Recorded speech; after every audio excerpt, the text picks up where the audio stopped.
পাকিস্তানের বিপক্ষে টি-20 সিরিজের জন্য ১৬ সদস্যের দল ঘোষণা করেছে বিসিবি।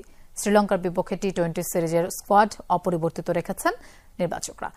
অধিনায়ক লিটন দাসের পাশাপাশি ১৬ সদস্যের দলে আছেন তানজিদ তামিম, পারভেজ ইমন, নাঈম শেখ, তাওহিদ হৃদয়, জাকের আলী অনিক, শামীম হোসেন পাটোয়ারি, শেখ মেহেদী, রিশাদ হোসেন, মেহেদী হাসান মিরাজ, নাসুম আহমেদ, তাসকিন আহমেদ, মোস্তাফিজুর রহমান, শরীফুল ইসলাম, তানজিম সাকিব ও মোহাম্মদ সাইফুদ্দিন।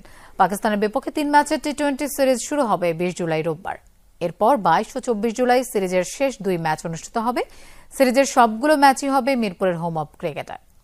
ম্যাক্স 60 টি10 টুর্নামেন্টে দেখা গেল সাকিবের আরও এক অলরাউন্ড ক্যারিশমা। মারকুটে ব্যাটিং আর কিপ্টে বোলিংয়ের দলকে নিয়েছেন জয়ের বন্দরে, খেলেছেন ১১ বলে ২৯ রানের ঝকঝকে এক ইনিংস। ওভালে টস হেরে আগে ব্যাট করতে নামে সাকিবের মায়ামি ব্লেজ। দলের হয়ে ওপেন করতে নেমে মায়ামিকে দারুণ শুরু এনে দেন টাইগার অলরাউন্ডার। ২ ছক্কা আর ৩-৪ করেছেন ২৯ রান। সাকিবের গড়ে দেওয়া শক্ত ভিতে দাঁড়িয়ে অ্যাঞ্জেলো পেরেরা খেলেছেন ৪৫ রানের ইনিংস। মায়ামি ব্লেজের টার্গেট দাঁড়ায় ১১০। জবাবে খেলতে নেমে নিয়মিত বিরতিতে উইকেট হারায় ফ্যালকনস, যেখানে সাকিব আল হাসান ২ ওভার বল করে ১৯ রান খরচ করলেও তুলে নিয়েছেন গুরুত্বপূর্ণ এক উইকেট। তাই ১০০ রানও করতে পারেনি ফ্যালকনস। টানা ২ ম্যাচ হারের পর অবশেষে টাইগার অলরাউন্ডারের এমন নৈপুণ্যে জয়ের দেখা পেয়েছে মায়ামি ব্লেজ।